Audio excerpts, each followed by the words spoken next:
On another offseason episode of Locked On Lightning, we've got one final day of grades plus some musings on how the Lightning could top the 2024 offseason this coming year.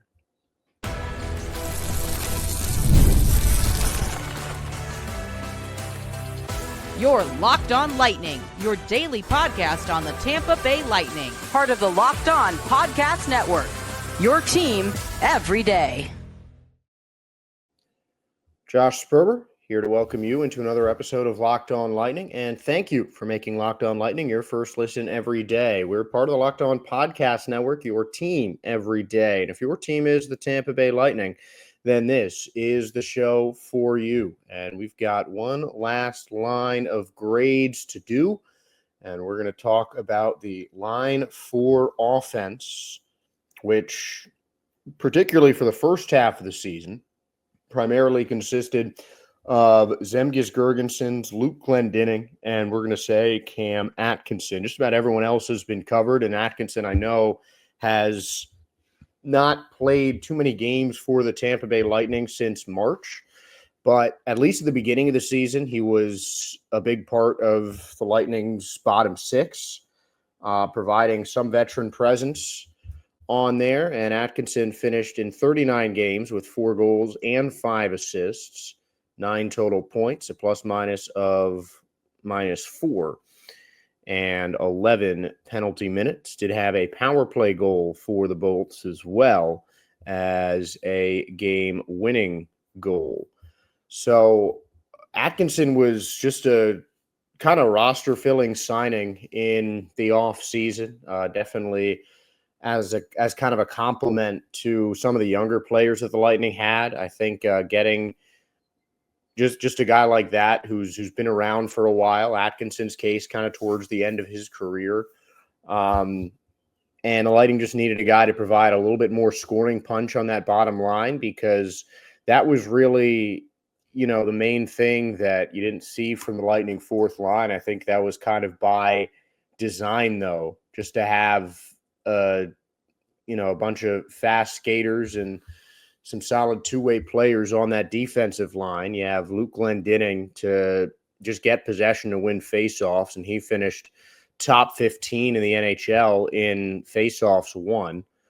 And then Zemgus Girgensons was really kind of like the defensive enforcer almost for that line four, a guy who really didn't factor in all that much into the Lightning offense and had a plus-minus of -7. And you look at most of the guys that played on line four were some of the very few Lightning players that ended up in the negatives in terms of plus-minus.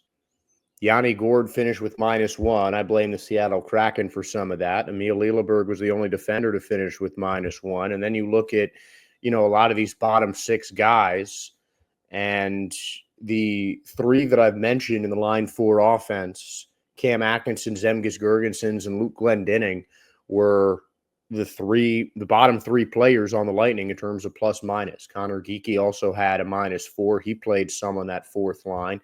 Mitchell Chaffee, Connor Sheary as well. All of those guys were, fourth liners a decent bit over the course of the season. And I mean, again, just it was the offensive aspect that, in my mind, was the main thing that kind of hurt the success. Just I don't want to say credibility, but just, I guess, how you view that fourth line, because a lot of what they do, a lot of what defensive lines like that do, doesn't really show up in the stat sheet. I mean, I feel like hockey stats, when you look at most sports, are somewhat limiting in terms of kind of how impact can be measured, especially on the defensive side of things. Because I think, all things considered, for playing usually 10 minutes or less per game, Lightning's line four wasn't that bad. And I think, even offensively, you saw a bit of a turn from these guys in the second half. Zemgus Girgensons didn't get his first point with the Lightning until February.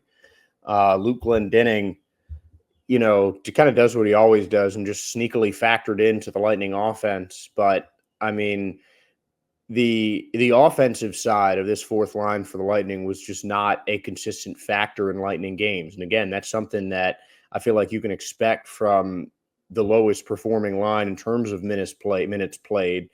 But they definitely did add a defensive aspect that in most of the other Lightning lines might not have been as strong. But again, I think that's just why that was just why that line was put together, partly from John Cooper, just to have, one line to come in there, sporadically for short periods at a time to just, pester the opponents and kind of hound them until, wear them until they're worn down and ready for one of the Lightning's top lines to come back and force some mistakes, force some action, and get some goals on the other end. And I feel like a lot of the impact of that line four kind of would occur in those transitory periods when in between when line four was getting off and just that line change to bring back one of the Lightning's top lines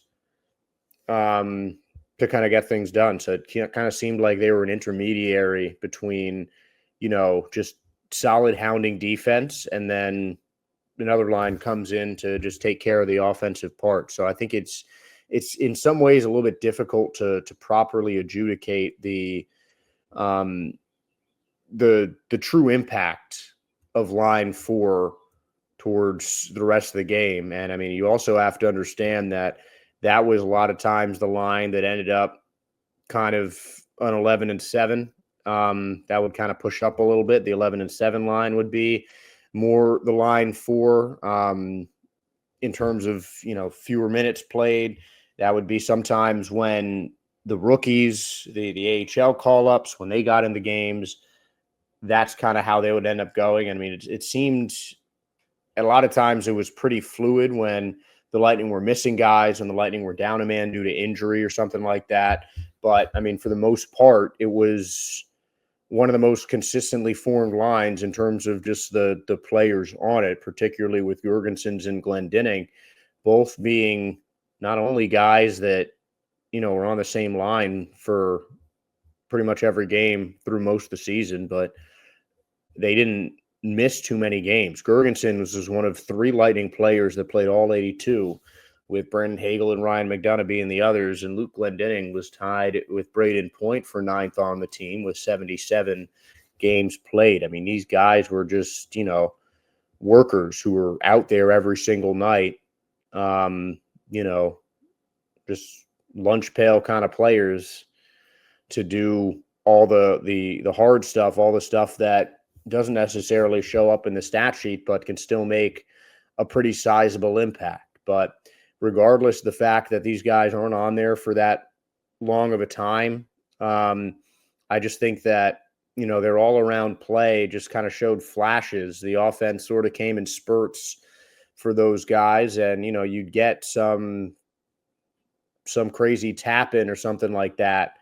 But there wasn't a whole lot of consistency in terms of the offensive game for this Lightning fourth line. So I don't want to give these guys a bad grade, but it definitely should be, I feel like, on the lower end of average. So I'm going to go with a B-, C+ for the Lightning fourth line. I think I would have liked to see a bit more offense, but and even and for a defensive line for all of them to finish in a minus is just not the best look. And, you just, for the most part, didn't see these guys all that involved in the Tampa Bay Lightning offense. And with the Lightning team, that got hidden well just because of the top, 9 guys being able to contribute so much and so consistently to the Tampa Bay Lightning's offense. I think, really covered up that lack of offense coming from the Lightning's bottom line. So I think we're definitely looking at a grade on the lower end of the B's, higher end of the C's here for Lightning's line 4 offense. And that just about wraps up with the grades. I think overall the Lightning, at least primarily for their regular season performance, will finish up kind of with an A minus, maybe a high B plus. Might knock that down a notch if you factor in the playoff performance as well, if you're talking about a full team grade on the season. But we're still looking to next season with the 2024-2025 NHL campaign over for the Tampa Bay Lightning. A lot of people have been talking about Nikita Kucherov, who finished with just 4 points in the postseason and without a goal for the first time in his playoff career.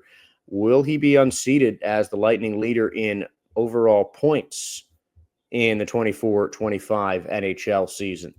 Let's take a look at who might be able to take his mantle on the Tampa Bay Lightning.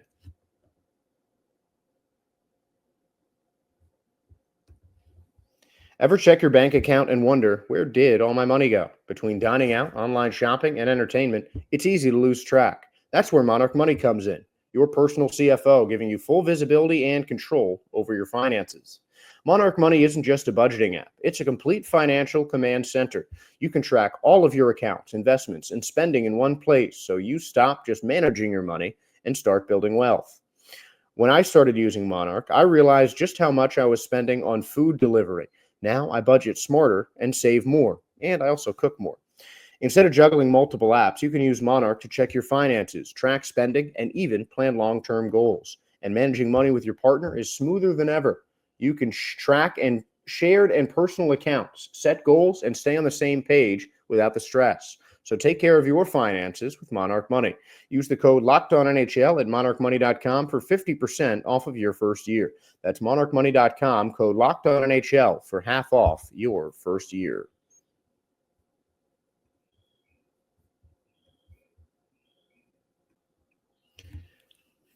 So I was kind of thinking a lot about what I wanted to do with this sort of segment. There was a part of me that wanted to maybe do a segment talking about if Nikita Kucherov was slipping due to his playoff performance. Certainly cannot say that about the regular season with Kucherov. Though this was his first postseason in which he did not record a goal for the Tampa Bay Lightning in the postseason. And, well, second in a row, I should say, but first one with fewer than 5 points as well. He had 7 assists, no goals in the round 1 loss last season. Kucherov was playing with a busted hand for the last half of the season. Since coming back, that might have been one of the reasons that he left the Montreal Canadiens game, the last game before Four Nations for the Tampa Bay Lightning, that they actually ended up winning even without him. But Kucherov did play injured for the rest of the regular season and the postseason, still finished up with his second consecutive Art Ross trophy and his third overall. But, you know, Kucherov is going to be turning 32 before the next NHL season. And I certainly don't want to say that his play is in decline just because the Florida Panthers have found a way to kind of bottle him up in the playoffs in each of the last 2 seasons. But when I look at the Lightning roster, I think there are certainly other players on this team that could become scoring leaders on the Tampa Bay Lightning. And, you know, I think you don't have to look too much further than the other top scoring forwards for the Tampa Bay Lightning in last season. Top 5 scorers for the Lightning in terms of points were Nikita Kucherov leading the way with 121, Brandon Hagel finishing second with a career-best 90, Braden Point at 82 finishing third, and Jake Gensel, the 4th leading scorer on the Bolts, with 80 points in the 4 spot, 2 fewer than Braden Point. And I think any of those 3 guys have the potential to lead the Lightning in points. I think Braden Point and Jake Gensel are 2 guys that I can easily see having a kind of Leon Draisaitl type season where their goal scoring ability can maybe even put them in the 100-plus point conversation. Draisaitl finishing with 100 points and 50 goals in each of the past or 3 of the last 4 seasons for the Edmonton Oilers. Kind of as a compliment to Connor McDavid. And Gensel and Point were, for the better part of this last season, were right up there with him in terms of goal scorers. I feel like Braden Point was, right there until his injury just about at the end of the first half of the season.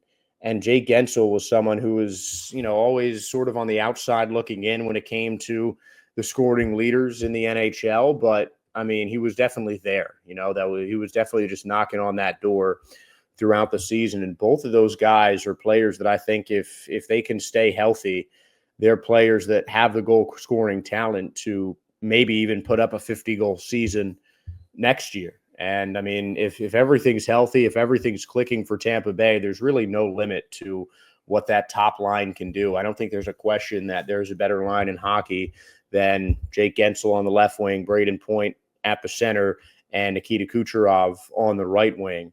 I just don't think that there's a line in hockey that really competes with that. And, the play in the regular season certainly hasn't dipped for Nikita Kucherov as he's, been caught up in his prime. There's been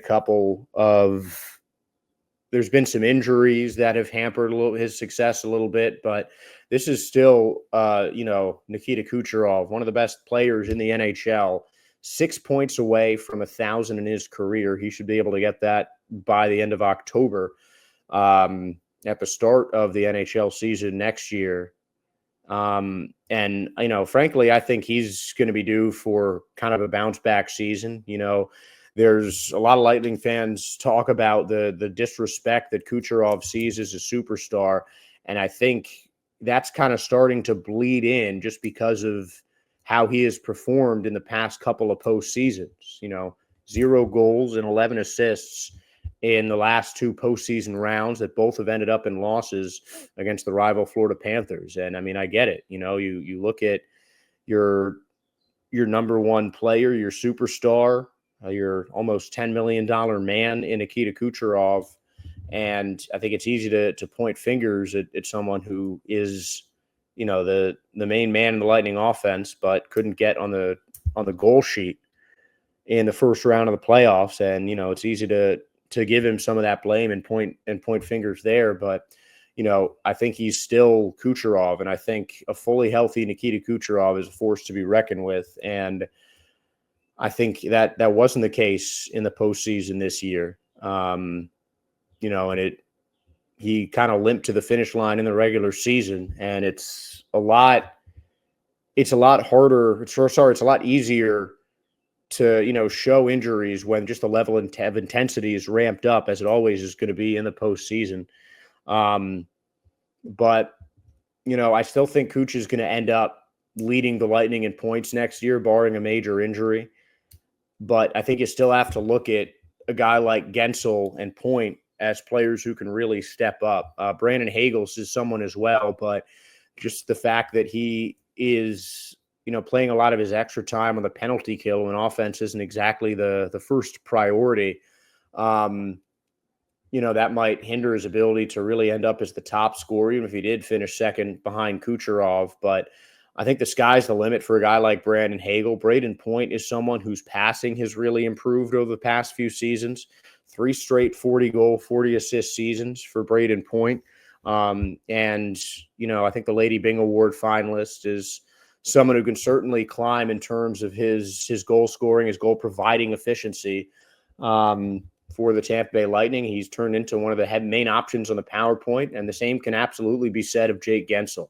I mean, he was the Lightning's best offensive player, maybe even their best overall player when it came to the postseason. And he's kind of, a more quiet guy by nature. But I absolutely think that Braden Point is that Jake Gensel is someone that, could potentially unseat Nikita Kucherov in that top spot in points, just because, he's had a full season with the Lightning under his belt now. And I think he is a guy that's just primed to take on a bigger role. He was sort of the forgotten line mate of Sidney Crosby and Evgeny Malkin, and a guy who was kind of overshadowed in that Panthers attack.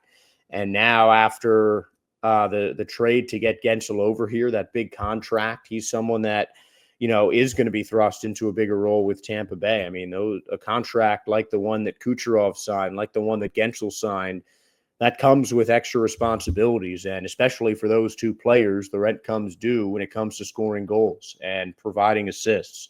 And Jake Gensel had one of his best seasons as an NHL player. And I think, for the next couple seasons of that contract, he is a guy whose stock, I think, is going to rise for Tampa Bay. And I think if anyone, aside from Nikita Kucherov, is going to lead the Lightning in points, it's going to be Jake Gensel in 25-26. But that is certainly going to be a hard role to top. And something else that's going to be difficult to top is the Lightning offseason moves that they made in 2024, that Jake Gensel trade, the deal for J.J. Moser and Connor Geekie in exchange for Mikhail Sergachev, a really gutsy move by Julien Brisebois. Can those moves be topped in the 2025 offseason?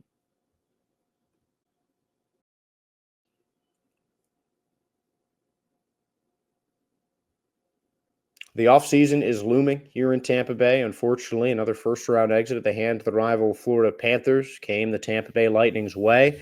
And the Lightning were kind of up against the salary cap a little bit last year, maybe not as much as they are in 2025. But, I mean, any offseason always begs the question, how can you outdo last year? And it's certainly going to be a difficult one to top. The Lightning made a lot of kind of complimentary signings, just kind of roster-filling moves, getting Zemgus Girgensons for pretty cheap over the next couple of seasons, signing Cam Atkinson to a one-year deal. But the biggest moves that the Tampa Bay Lightning made were trades, with the absolute steal of the offseason, Jake Gensel, who led all 2024 offseason acquisitions in every offensive category. No player who changed teams in the offseason had more goals, assists, points than Jake Gensel. He established himself as a franchise cornerstone, potentially, of these Tampa Bay Lightning over the next 7 years after he signed that big contract. And, I mean, I still don't know how the Lightning got him for just a third-round pick. I mean, absolute highway robbery from Julien Brisebois, though didn't seem to affect the Hurricanes as they're on to the conference finals. But I think Jay Gensel was just an absolutely huge move that proved to work out okay for the Hurricanes as well. But regardless of how it did for them, I mean, I don't know. Unless the Hurricanes can get some absolute sort of steal in the third round of this upcoming draft, I really don't know who they can get that can replace the production of a guy like Jake Gensel. And the other trade that the Lightning made was a bold one. I think the Gensel deal is a no-brainer. You give up a third-round draft pick for a guy like Gensel, who is a big-time goal scorer, a guy who has topped 60 points in each of the last 6 seasons, combining with the Hurricanes and the Panthers in 67 games for 77 points last year. Gensel has topped 70 points in each of the past 4 seasons. And, he is in his prime right now with the Tampa Bay Lightning, I think set for another huge season as his NHL career continues.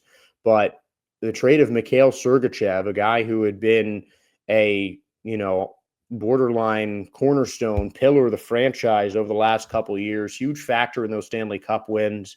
They trade him to go younger on defense and get, kind of an unproven starter in J.J. Moser, a guy who had not played those top-line minutes alongside a player like Victor Hedman in his career. They pick him up and also get a completely untested rookie in Connor Geekie.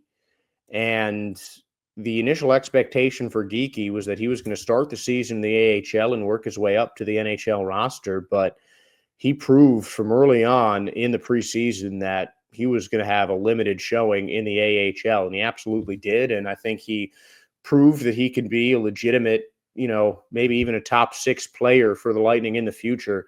but someone that can and should definitely be part of Tampa Bay's future plans. And the same can certainly be said about J.J. Moser, who had a big setback with an injury that cost him about 2 months of the season. But he turned out to be, a solid looking building block for the Lightning going forward, a guy who can play both sides of the ice on defense, and a guy who can certainly handle an expanded role in Tampa Bay. And I think that, those were just two brilliant moves by Julian Breezeball that didn't cost the Lightning a huge amount. Again, Sergachev being the biggest piece given up. But, now what? It's a new year, new offseason. The Lightning, I don't think, can win a Stanley Cup with their current crew, but they definitely can make some moves, shuffle some pieces around that can find, that extra bit to help push the Lightning over the edge from just a Stanley Cup contender to a potential Stanley Cup champion, because you can't say that the Lightning aren't a team that can be in the mix for the Stanley Cup. They're in one of the toughest divisions in hockey. I would say the most difficult division to play in the Eastern Conference. And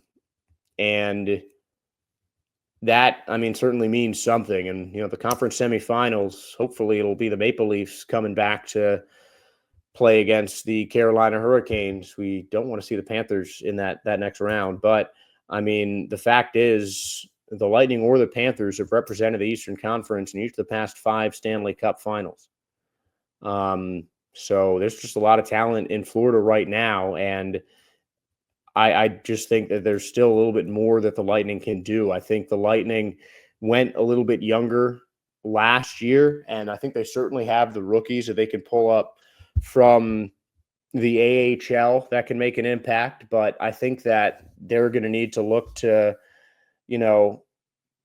kind of dodge the cap ceiling a little bit and work around that as much as they can, because I definitely think the Lightning need some more of a veteran presence, particularly on the defense. But I think the Lightning, if they can sign, a solid, top 6, top 9 two-way forward, maybe get another big body or, just any kind of veteran defenseman as well. I think those are really the 2 key pieces that the Lightning need to really help push themselves over the edge. And if they can do something like that, if they can get, some solid, maybe even some game-changing players with the little to no cap room that they have, that is how they could top the offseason from last year. But I think it's going to be a difficult one to top, because you look at the Lightning from the end of that last season until the end of this past season, and they absolutely exceeded expectations. As talented as the players the Bolts have on their offensive side, I don't know how many people expected the Lightning to lead the NHL in goals at the end of the season. A lot of that I think has to do with Nikita Kucherov putting up a Hart Trophy worthy season. But I think it's going to be difficult for the Lightning to replicate the success of that offseason from last year, because frankly, just looking at the cap room that they have, and they're going to have to replace some of their longer tenured players, guys like Nick Perbix maybe is a guy who could be replaced by, say, a Max Crozier or Declan Carlisle coming up from the AHL. But this is going to be an offseason where the mettle of the Tampa Bay Lightning's prospects, the strength of their system, is really going to be tested, because, I've said it time and time again since the Lightning's playoff campaign ended, the Lightning are over the limit when it comes to the salary cap right now. There's really not much wiggle room that they have in terms of signing these needle-moving, game-changing players that they need to sign to strengthen their ability to contend for a Stanley Cup. And I think that's going to make it a difficult offseason for Tampa Bay for them to be, kind of viewed as successful for some of the fans, because even last season's offseason was a little bit skeptical, but the Lightning made some smart decisions. They brought Ryan McDonagh back. That Jake Gensel trade continues to be the best move of the offseason. And I just don't know, one, if the Lightning have the room to make any moves like that in 2025, or if there's a player that, compares to a Jake Gensel that's going to be available to the Lightning in this offseason. So 2024 is certainly going to be a tough one to top, but I know the Lightning's strong front office is going to do their absolute best to try and shape the Lightning into not just a contending team, but maybe even a Stanley Cup favorite, as is always the goal in the upcoming season. And that will do it for today and this week's episodes of Locked On Lightning. I just want to say thank you for making Locked On Lightning your first listen today.